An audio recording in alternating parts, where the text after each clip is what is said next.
بسم الله الرحمن الرحيم نحمده ونصلي ونسلم على رسوله الكريم أما بعد عن معاوية رضي الله تعالى عنه قال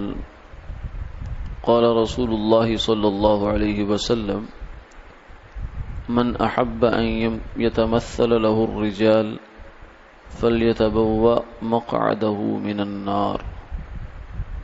او كما قال عليه الصلاة والسلام۔ سیدنا معاویہ رضی اللہ تعالی عنہ سے یہ روایت ہے، فرماتے ہیں حضور صلی اللہ علیہ وسلم نے یہ ارشاد فرمایا کہ جو آدمی اس بات کو پسند کرے کہ لوگ اس کے سامنے کھڑے رہیں، اسے چاہیے کہ وہ اپنا ٹھکانہ جہنم میں بنا لے۔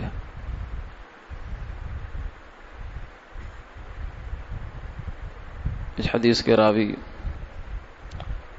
سیدنا معاویہ بن ابی سفیان رضی اللہ تعالی عنہما، دونوں صحابی رسول ہیں، باپ بیٹا۔ حضرت ابو سفیان بھی فتح مکہ کے موقع پر مسلمان ہوئے، حضرت معاویہ رضی اللہ تعالی عنہ بھی مسلمان ہو گئے، اور بعد میں یہ مخلص مسلمانوں میں سے رہے۔ تو ان سے یہ روایت ہے، فرمایا حضور صلی اللہ علیہ وسلم نے ارشاد فرمایا کہ جو آدمی اس بات کو پسند کرے کہ لوگ اس کے سامنے کھڑے رہیں، جیسے پرانے زمانے میں بادشاہوں کے سامنے کھڑے رہتے تھے، بادشاہ دربار میں بیٹھا ہوا ہے اور اس کے جو درباری ہیں وہ کھڑے ہیں، بت بن کے جیسے آدمی کھڑا رہتا ہے اس طریقے سے کھڑے رہیں، تو یہ کیفیت جو ہے یہ اللہ کو پسند نہیں ہے۔ یہ آدمی قیام کی حالت میں اللہ کے سامنے کھڑا ہو ہاتھ باندھ کر، یہ تو ٹھیک ہے، یہ تعظیم کی ایک حالت ہے، جیسے نماز میں ہم کھڑے ہوتے ہیں قیام کی حالت، جو کہ خاصی لمبی ہے، نماز کا یہ لمبا رکن ہے قیام،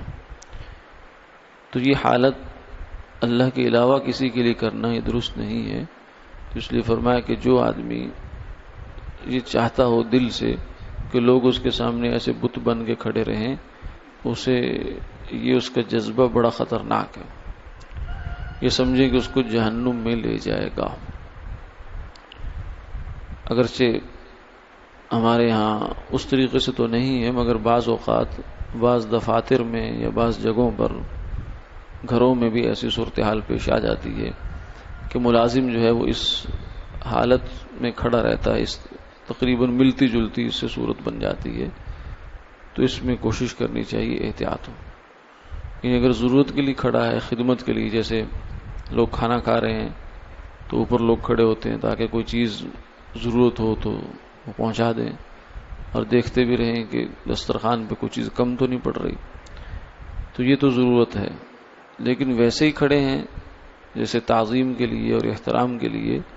تو یہ والی بات ٹھیک نہیں ہے،